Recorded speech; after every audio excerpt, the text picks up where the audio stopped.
Hello everyone, मैं आप सबका होस्ट मिस्टर शर्मा जी। ये अरुण, ये तरुण, ये वरुण भाई और हम सबके प्यारे भगवान जी।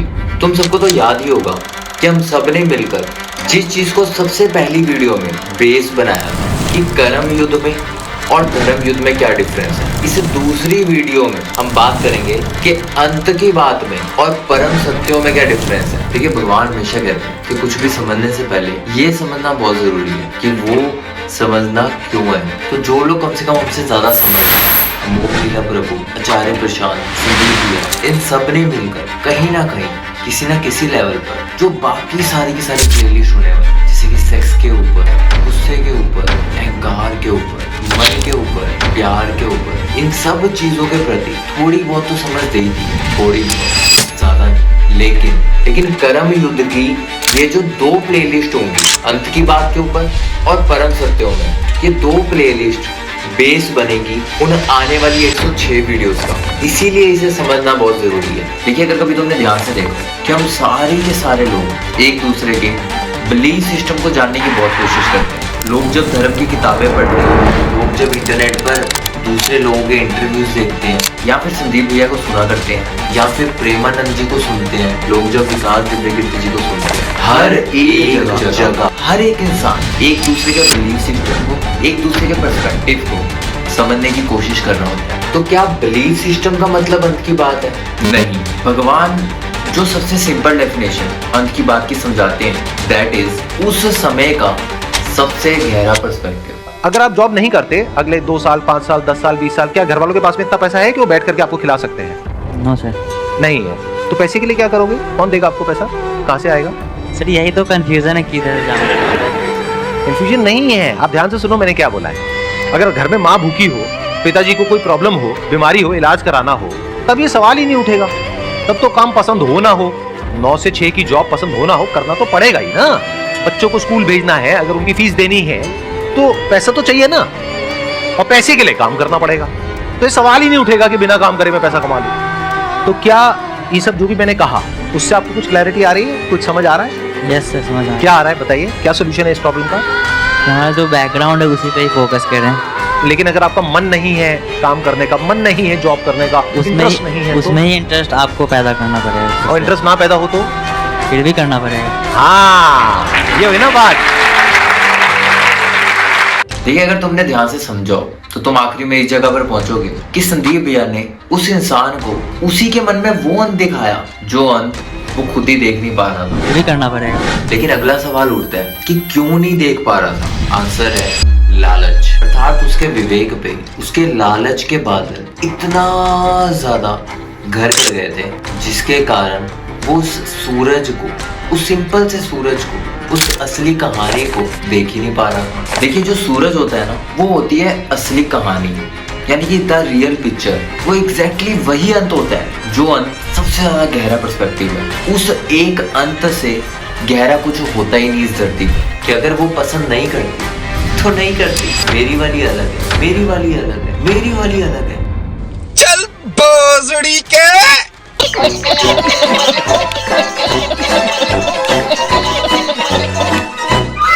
80 to 85% ऑफ द टाइम सारी की सारी कहानियां बहुत ही सिंपल होती हैं, बहुत ही क्लियर होती हैं, लेकिन हमारे मन के बादल उस रियल पिक्चर को देखने से किसी ना किसी तरीके से रोक देते हैं। लेकिन उसी की जगह जो दूसरा इंसान है, जो उसी एक कहानी को बिना किसी भी तरीके की बायसनेस की जगह बिल्कुल जैसी रियल पिक्चर है सेम उसी तरीके से देख पाता है, वो व्यक्ति थर्ड वर्टिकल के लोगों से हटकर क्लीवेज ही सब कुछ नहीं होता, बट क्लीवेज से बहुत कुछ होता है।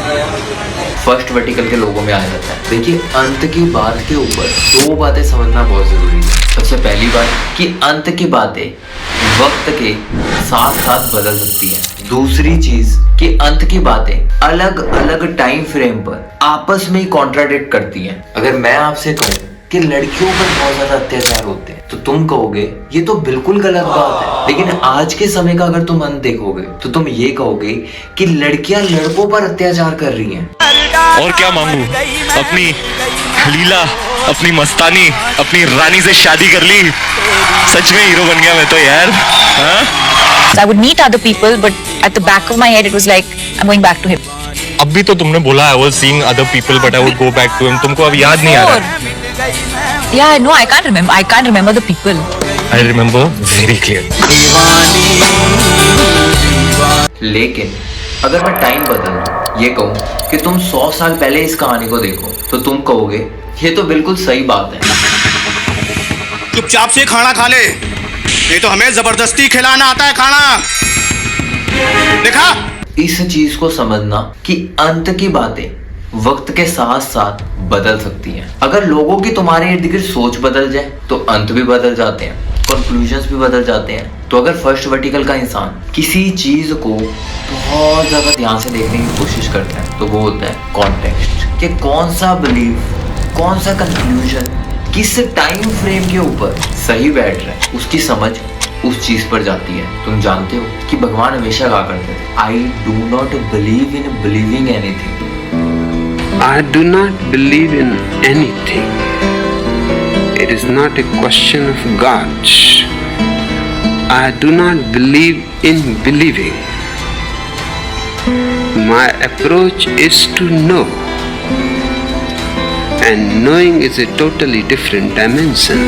अब थोड़ा सा और गहरा उतरते हैं, एक ऐसा एग्जांपल देंगे जिससे सारी की सारी कहानी एक सेकंड में समझ आ जाएगी। देखिए, कई सालों तक फिल्म इंडस्ट्री के अंदर जो थोड़ी कम समझदार लड़कियां थी, जो थोड़ी गिरी हुई लड़कियां थी, जो थोड़ी दिमाग से पैदल थी, जो थर्ड वर्टिकल की लड़कियां थी, वो काफी सालों तक नारे लगाती थी पे डिस्पैरिटी के, कि हमें उतने पैसे नहीं मिलते जितने मेल एक्टर्स को मिलते हैं। ये तमाशा कई सालों तक चलता रहा। जब उनसे लोग पूछते थे कि रीजन क्या है, यानी कि अंत क्या है, कंक्लूजन क्या है इस बात का, कुछ पढ़ी लिखी गवार लड़कियां कहती थी कि मेल एक्टर्स की दादागिरी है। कोई दूसरी मैडम कहती कि प्रोड्यूसर से डरते हैं हमसे कि कहीं हम अमीर हो गए तो इनका प्रोडक्शन हाउस बंद हो जाए। I was giving the film more number of days, and yet the actor was getting paid more. I've never had pay parity in Bollywood. I've done 60 something movies, I think, but I've never got paid the same amount as my male co-actor. I have to say that in media, women get paid the same. Why don't Bollywood actresses get paid the same as Bollywood actors? Kareena, do you agree with me? Absolutely. Rani? There is a really I'm all there with you, Sonia, right now. I'm all there with you, Sonia, right now. फिर एक दिन भगवान श्री कृष्ण खुद साक्षात चल के जमीन पर आए और उन्होंने समझाया कि बहन, पैसा इसलिए कम नहीं मिलता कि हम तुमसे जलते हैं, पैसा इसलिए भी कम नहीं मिलता कि तुम बहुत ज्यादा अमीर बन जाओगे, पैसा इसलिए कम मिलता है क्योंकि एक्टर्स की डिमांड एक्ट्रेसेस से ज्यादा एनरिच है। लोगों के मन के अंदर जो डिमांड है एक्टर को देखने की वो ज्यादा है एज कम्पेयर टू एक्ट्रेस के। ये इकोनॉमिक्स डिमांड सप्लाई के ऊपर बेस्ड है, ना कि कोई तुमसे जलता है। In films, the fact of the Equally, in fact. see in films the fact of the matter is that your fee is connected to your ability to fill the theater. Now, yes, heroines work very hard, but so do cameramen, so do the light boys on the set. All of us should be paid equally. Everyone works hard. Comparing the heroine with the light boy. No, I'm comparing the heroine and the light boy and myself in the same. So I'm not saying heroine and light boy. I'm saying all of us are working hard. I'm working hard. So is the light boy. Why is he paid differently from me? It's not because he's a man or a woman. You're confusing the issue there. The reason why you're paid differently in cinema is because the market forces understand that you're able to bring that much money back into a film. So if I am paid 10 rupees, it's because I can bring back that money and more. If I'm paid 5 rupees, if Rani can fill in more seats than I can, 101% she'll be paid more than me. The market forces will make sure that she gets paid more than I do. So it's got nothing to do with your sex as female or a male. It is your ability to pull people in. उसके बाद की कहानी कुछ ऐसी है कि लोखंडवाला के एक छोटे से कैफे में बैठ लड़कियों की मीटिंग हुई, जहाँ पर फर्स्ट वर्टिकल की लड़कियां भी हैं, थर्ड वर्टिकल की लड़कियां भी हैं, और फर्स्ट वर्टिकल की लड़कियों ने थर्ड वर्टिकल की लड़कियों को समझाया कि यार भगवान श्री कृष्ण की जो बात है तो लॉजिकल साउंड कर रही है, तो अब माननी तो पड़ेगी। उसके बाद फिर जाकर जो अंत था, जो क्लियर पर्सपेक्टिव था, वो दिखाई पड़ा। अब उसके बाद देखिए भगवान श्री कृष्ण के समझाने के बाद इनकी जुबान कैसे बदल गई। इंडस्ट्री में ऐसा नहीं है कि वो ये सोच के कहते हैं अच्छा नहीं ये फीमेल है तो इसको कम ही देंगे, वो इसलिए वो सोचा जाता है क्योंकि द थिंग इज, एक बड़ी अजीब सी टर्म है जो इंडस्ट्री में यूज होती है, bums on the seat. So how many bums on the seat can you get? जिस दिन ऑडियंस ऐसे सोचना बंद करेगी, वो फीमेल ड्रिवन फिल्म को भी सेम तराजू में तोलेगी, उस दिन ये जो पे पैरिटी का इशू है ना इंडस्ट्री में। So how many bums on the seat can you gate?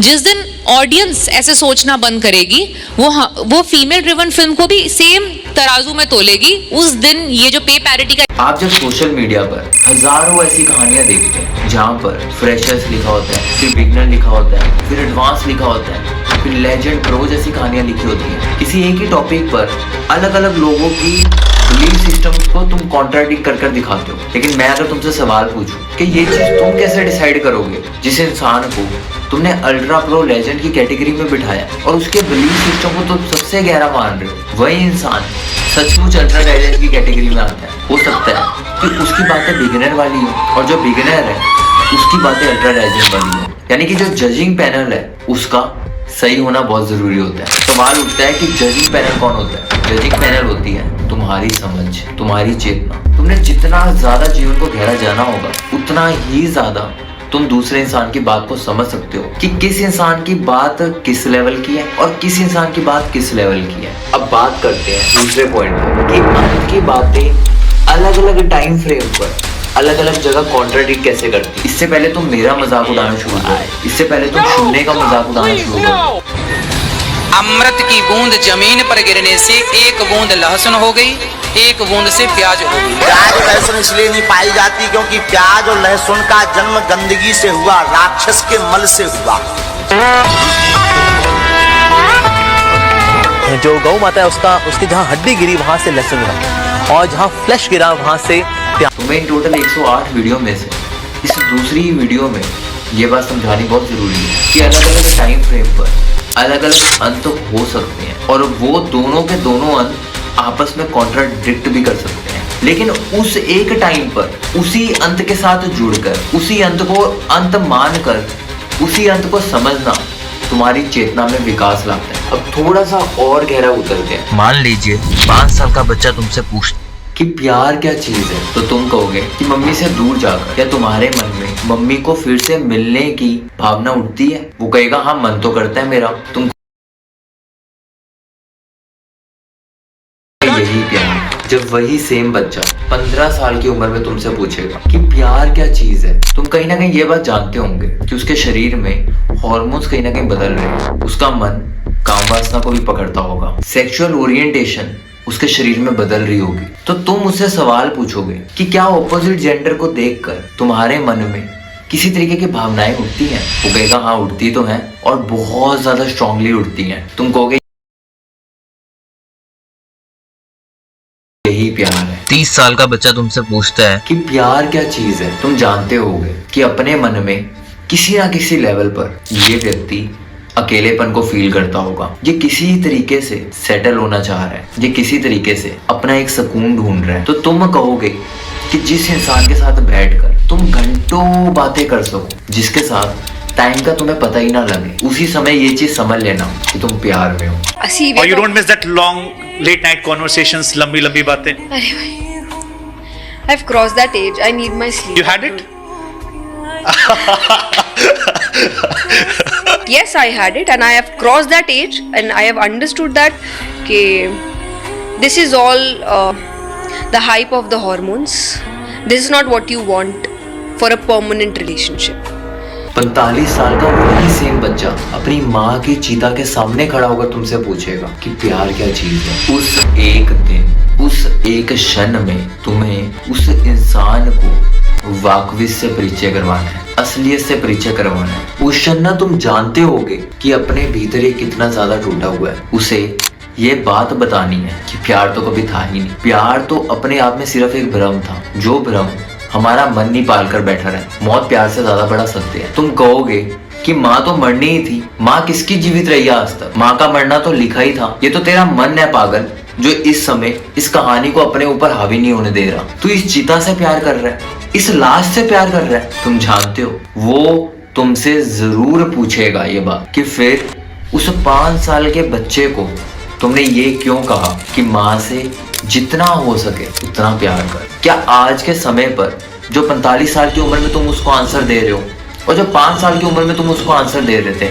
आपस में कॉन्ट्राडिक्ट नहीं करते? बिल्कुल करते। लेकिन तुम उसे बैठकर समझाओगे। उस समय पर तुझे वो चीज समझनी ज्यादा जरूरी थी, और अगर तू वो ना समझता ना तो तुझे आज जो मैं तुझे गहरा सत्य समझाना चाहता हूँ तुझे ये भी समझ नहीं आता। अगर तूने माँ से प्यार करने में थोड़ी सी भी कंजूसी की होती तो आज तेरी चेतना होश से ना बढ़ती, तू परमात्मा के रास्ते पे ना चल पाता, तू अपने इस भीतर मन में शांति से ना बैठ पाता। तुझे अलग अलग इल्यूजन्स, अलग अलग प्यार की चोंचले फिर से उठा कर ले जाते हैं। लेकिन आज इस क्षण में जो मैंने तुझे चोट दी है ना, इस चोट से तू सारी कहानी समझ चुका। कल के जो अंत होते हैं वो हमें नए अंत समझने पे मजबूर करते हैं। और जिस इंसान की चेतना जितनी ज्यादा गहरी हो, जिस इंसान की समझ जितनी ज्यादा गहरी हो, वो व्यक्ति दूर से दूर के अंत उसी क्षण में समझ जाता है जिस क्षण में वो बोले जाते हैं। उसका हिसाब ये नहीं होता कि आज सुनेगा और 10 साल बाद इंप्लीमेंट करेगा। उसकी समझ तो इतनी गहरी होती है कि गुरु जिस क्षण बोलता है वो प्यारा उस क्षण समझ जाता है। और ऊपर से गुरु, असली गुरु तो वही है जो तुम्हें कॉन्टेक्स्ट को दिखाकर डिसीजन लेने की पावर सिखाए, ना कि 2 कौड़ी के गुरुओं की तरह, नकली गुरुओं की तरह तुम्हारे मुंह पे बिलीफ सिस्टम्स मारे कि दारू नहीं पिया करते, सुबह शाम पाठ पूजा करो, चिकन मत खा लेना गलती से। नहीं, वो तुम्हें बिलीफ सिस्टम नहीं सिखाता। बिलीफ सिस्टम को तो वो 2 कौड़ी का समझता है। वो तुम्हें तलवार चलाने नहीं सिखाता, वो तुम्हें तलवार को बनाने का प्रोसीजर सिखाता है। इसीलिए मैं तुमसे कहता हूँ कि भगवान ओशो को अगर 10 करोड़ लोग भी सुनेंगे ना तो शायद 1000 लोगों को भी पूरी तरीके उनकी समझ नहीं आ सकती, क्योंकि उनकी 2 वीडियोस ही नहीं, उनकी एक ही वीडियो में हजारों जगह आपस में कॉन्ट्राडिक्शन चल रही होती है। और जो व्यक्ति भी बुद्धि के तल पर खड़ा होकर तर्क वितर्क की भाषा से सोचेगा वो हमेशा आखिरी में जाकर इस जगह पे गुरु को ही गलत समझने लगेगा कि जैसे उसको समझ नहीं है कि वो तुम्हें क्या समझा रहा है। लेकिन इस बात को समझ पाना कि हर एक क्षण के साथ एक नया सत्य खड़ा होता है, एक नई कहानी खड़ी होती है। और नई कहानी पुरानी कहानी जैसी लगती जरूर है लेकिन होती नहीं है। वक्त अपने आप में और ज्यादा गहरा होता जाता है और हमें नए नए अंत ढूंढने होते हैं और नए नए कंक्लूजन्स बनाने होते हैं। उन्हीं सबसे ज्यादा गहरे विजन, उन्हीं सबसे ज्यादा गहरे पर्सपेक्टिव में कहीं ना कहीं अंत की बातें कर। तुम जानते हो दूसरा ऐसा व्यक्ति कौन है जिसे समझना और बहुत ज्यादा मुश्किल है? जानते हो अकेले गंगापुत्र ने तुम्हारे कितने सैनिकों, कितने योद्धा और कितने महारथियों का वध किया है? तुम वीर गति को प्राप्त होने वाले उन सारे सेनानियों के ऋणी हो कुंती पुत्र अर्जुन, तुम उनके ऋणी हो। और यदि गंगापुत्र का वध करके वो ऋण तुम नहीं उतारोगे तो उनका वध करके वो ऋण मैं उतारूंगा।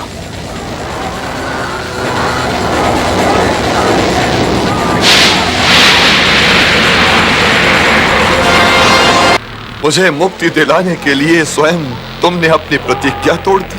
भगवान श्री कृष्ण को अगर तुम महाभारत में ढंग से बैठकर देख सको तो बुद्धि के तल वाले 2 कौड़ी के जो लोग हैं, जो सेकंड वर्टिकल पर खड़े रहते हैं, उन लोगों ने उनको अलग अलग नामों से बुलाया। कभी रणछोड़दास कह दिया, कभी भगोड़ा कह दिया, लेकिन उनका गणित भगवान श्री कृष्ण की चेतना को समझने में बहुत कमजोर था। वो कभी कह देते थे कि युद्ध में कभी शस्त्र नहीं उठाऊंगा, और फिर थोड़ा सा भीष्म पितामह पे गुस्सा आ गया, दिखा बैठे शस्त्र। भीष्म पितामह खुद कहते कि बेटा अपनी बात की मर्यादा का पालन कर। लेकिन फिर वही बात, नया क्षण, नया सत्य, नया अंत। वो तुमसे 1 रात पहले कहेंगे कि ऐसा युद्ध होगा कि पूरी की पूरी पृथ्वी महाभारत के युद्ध को देखे, कैसे एक ही घर के 2 लोगों ने आपस में एक दूसरे को मार डाला। अगले दिन वही सेम शख्स तुमसे आकर कहेगा कि मैं एक बार जाके और बात कराता हूँ, क्या पता शायद उनका मन बदल चुका हो। लेकिन तुम्हें इस बात को समझना कि उस एक रात के बीच में क्या पता परमात्मा ने कौन सी दृष्टि अपने अंदर देखी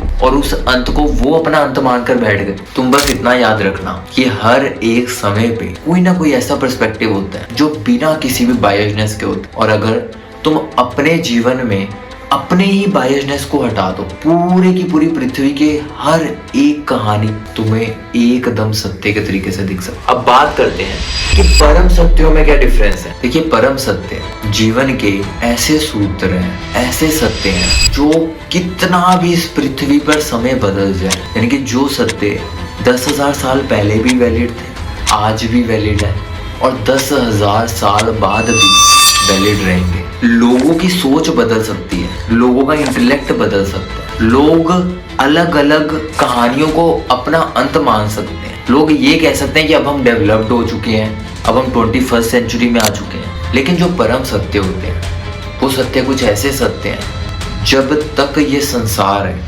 तब तक वो सारे के सारे परम सत्य वैलिड है। जिस दिन तुम्हारी आंखें खुल गई ना, उस दिन सारी की सारी भीड़ों से, सारी की सारी धर्म की दो कौड़ी की बकवास से, सारी की सारी भीड़ से तुम अलग चलने लग जाओगे। सारी की सारी भीड़ इस तरफ आ रही होगी और तुम उस तरफ चलने लगोगे। तुम उन सारे लोगों से अलग होकर भी पूर्ण हो, पूरे हो, तुम्हें कहीं भी कमी महसूस नहीं हो रही। लेकिन उसी की जगह जब तुम अपने परम सत्य बोलने लगोगे ना, तो उन लोगों के मुख पर तुम ये चीज देख सकते कि इनके जीवन के जो ढांचे हैं ना वो हिल गए हैं, कि इन लोगों के जो बने बनाए दो कौड़ी के बिलीफ थे तुम इन पर वार कर रहे हो। और वो मान्यता है, वो सारी की सारी घिसी पिटी मान्यता है अब किसी जगह पर